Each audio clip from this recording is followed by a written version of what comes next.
Alrighty, thanks for joining into the Startup Scaffold. What we're going over in this particular episode is how the application and selection process looks like for Formwork Labs. So we really want to take you behind the scenes and help you to understand what brick and mortar and built worlds who run the program are actually looking for in the startups that they decide to invest in and select through this process. And we have Alice, who's one of the program directors and an investor at Brick and Mortar, here with us, who's going to help us walk through this process. But I wanted to start it off with just a general overview before we double click into some of the points that I was a bit curious about. But in a general terms for the startup and then yourself, how does this application process just work?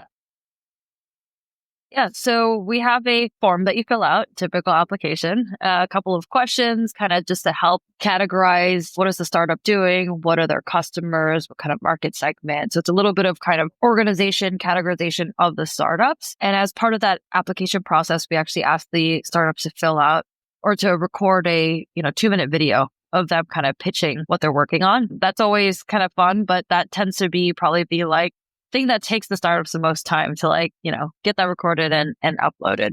So it's a pretty easy application process. After applications close, or actually we do a little bit of a rolling application review process, but after applications close, we start reaching out for interviews. So we don't have the time to interview, every applicant. So this year we interviewed about half of the applicants. From there, we kind of shortlist and help decide which startups would actually have the big impact coming out of our program. We do in our schedule have, a week of kind of float where, if you wanted to do second round interviews or any additional information from the startups, we could do that. This year, we ended up deciding on our startups just last week. And then we, of course, had the announcement of the final cohort on I think it was the 27th or 28th of January. Yeah, so just a few days ago.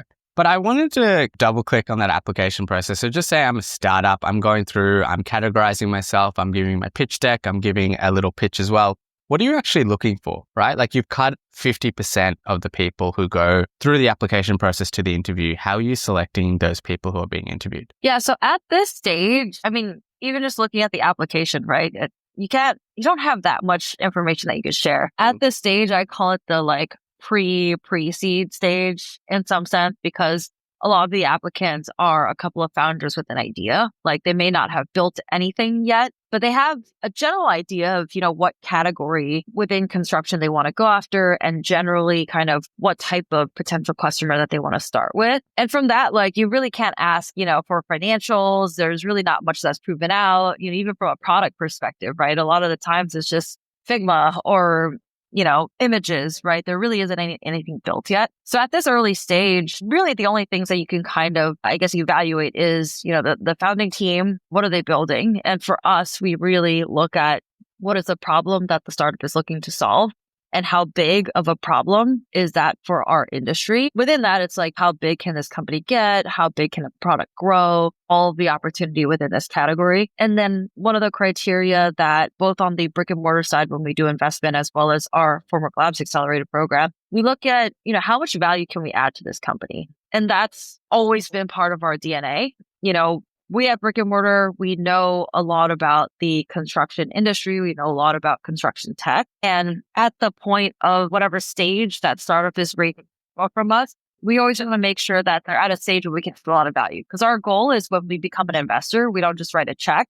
We write a check and we provide you with support. And at that stage, we want our support to fundamentally change the trajectory of that startup, which is why as part of the Accelerator program, we do have a little bit of that criteria where what is this company doing? We look at our experience, the Built Worlds Network, the Formwork Labs community network, all the mentors that have applied to get involved. What is our network? And also even what are some of the big trends for the industry at the moment in terms of where is the industry most interested in spending money in terms of technology for this year and the next couple of years. So we take a lot of that into consideration into deciding which startups we accept. Yeah. So just, to replay that, it sounds like it would be founding team and their capability, the market categorization. So what is the potential of that market and solutions in the market, as well as applying your knowledge of trends in the market. But then you hit on that third point, which is that value add that Brick and Mortar can apply. And is that really just looking at your network, your industry experience, and going, are there any gaps within that founding team that we as an investor can really support, either in the go-to-market motion or just like really specific knowledge about that solution because you have lived experience? Like,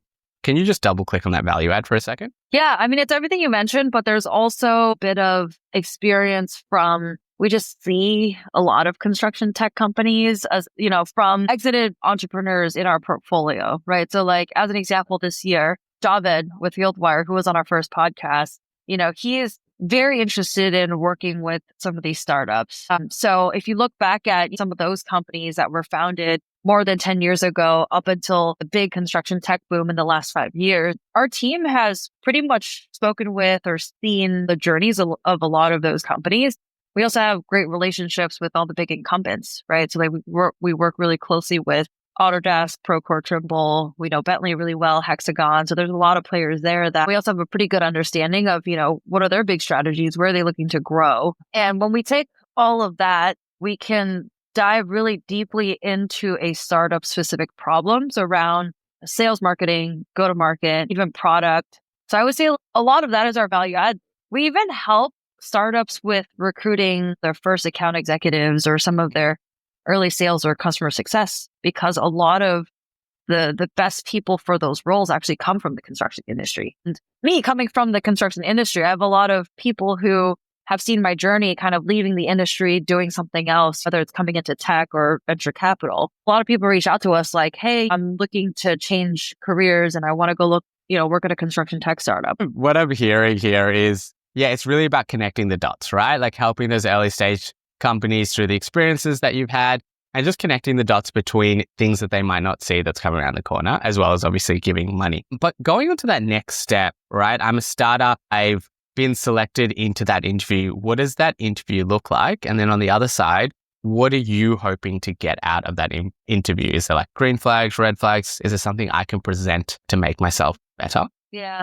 So the interview, I think a lot of the questions that we get asked is like, is the interview a pitch? Right. And like, by the time we get to the interview, we've done our research already on, what does the company do? We may already have questions to kind of clarify, go to market customers, whatever it is.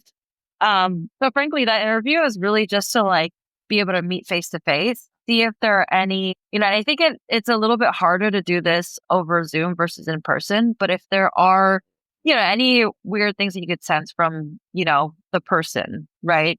I think a lot of people don't want to admit this, but if you look at some of the founders that have been able to raise a lot of capital, there's a little bit of a persona to that.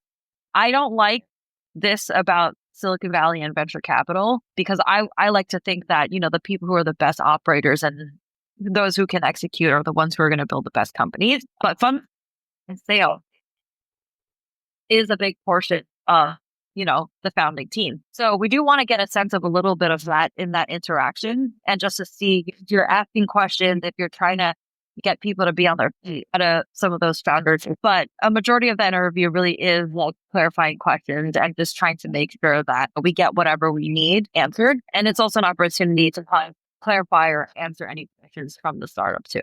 Going on to that next steps, what I'm really hearing is that initial application is actually quite important because the interview is more of just kind of a QA, right? Like I just want to make sure, hey, are you a normal person? Are you a good founder? Do you think that people will be able to work with them? And then do they have any of those things which are a bit of an additional, like that charisma that will get funding? So what is your selection process or criteria? Are there things that you're ranking on them either in the application process and in the interview process, or are there specific criteria that you can speak to? Yeah. I mean, first and foremost, the biggest, most important thing is what is the problem that you're solving for the industry, right? Like there's a lot of cool, flashy tech out there. There's a lot of hype around certain technologies. When it comes down to it, what does the construction industry need today? And what does 90% of the construction industry need today and in the next couple of years? Not necessarily what is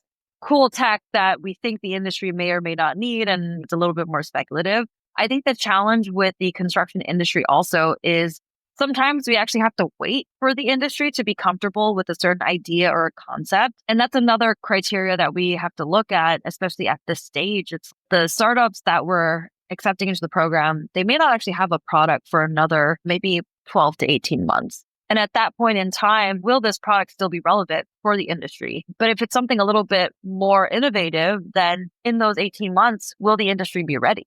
Right. So with some of the, if we take prefab as an example, you could look around the world, and in different parts of the world, prefab is more or less mature. So that is a timing question. When will the industry actually be ready for prefab? And it's not just the most innovative 10%. It's the 90% of construction, right? Because the market needs to be big enough. So what is the problem that the startup is solving? And is that right for the industry in the near-term time horizon? Yeah, that's really interesting, because I always think about your post on, is it think like Odysseus? Yeah, I was like, I don't want to say this word because I'm going to butcher it, but I always think about that because it's about the go-to-market motion, and you might need to build something that isn't necessarily that future that you are really envisioning, but it will work today, build trust with your customer. And as the market timing starts to hit that point where the market's ready for it, you already have that relationship and trust to really guide the market to that future that you're envisioning. And I really think 100%. that's the point that you're alluding to, because you're investing over a decade-long horizon, right? This company that we're investing in a pre-seed level, 12 to 18 months for a product, it's going to probably take them another 6 to 7 years to really get to where they want to go. So is the market going to be ready? And that comes down to your value add and connecting all the dots that you were talking to before. And what I guess one of the final and finishing questions is, you've interviewed now half of them. You got a little bit of a data point from that application. How are you selecting that final 5, right? There's you and there's Jack, but how do you whittle it down even further? Is it still what you just said, market sizing team? Yeah. At the final stage, we actually do kind of switch it a little bit and then think about, and at that stage, we more or less kind of know who our cohort mentors are going to be. And we more or less kind of know, a majority of the mentors who have signed up to participate in the program. And then, of course, whether it's new Built Worlds members that are going to get involved, or some of the new relationships that we've made on the brick and mortar side, or recent deal flow, whatever it is. At last, final dwindling from 10, actually, I think this year it kind of went from 10 to 5. How do we decide that is very much who can get the most value out of this program.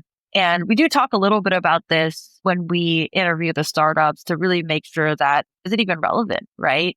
Because frankly, with a lot of our mentor group, it's really hard for us to accept a startup that's in the single family residential space. And I have transparently told a lot of applicants this, or people interested in the program. I'm like, hey, I just don't know if we can add enough value to you, because a lot of our mentors are coming from commercial construction or industrial construction. And that's just kind of been where the software has been, the maturity of tech and all that. And it's not that we can't help them. It's just they won't get max value. And then for those companies, a lot of times I say hey, let's keep in touch, because on the brick and mortar side, there's an opportunity to do an investment still. And at that stage, you will have already kind of figured out what you're building. And we do have customers that we can introduce you to at that stage, just not at this kind of pre-seed stage. And I think that's Newton. Yeah, I was going to say, I think that's a really good statement on the value a construction specific or an industry specific accelerator can and will provide, versus a more generic program where it's hey, we're going to help you build a product. We're going to give you accountability. It's also a matching process of, hey, this is where our industry expertise is really sitting and where the specific support of these mentors are. Is it commercial construction? Is it infrastructure construction? And depending on your solution, being able to match it up with just say someone at your ACOM or your QET who's done that specific thing for a decade or two is just invaluable experience. And I think it is important to make sure that you match the industry experience, the mentor experience with the startup that's coming through. So I think it's also just a statement on, hey, the applicant, it might not be that your product isn't great. It just might be the available cohort mentors, unfortunately. So probably a statement on, we need more accelerators and we need more variety of different solutions, because you might have green materials or there's so many parts of this industry that need support in different ways with different mentors. Yeah, for sure.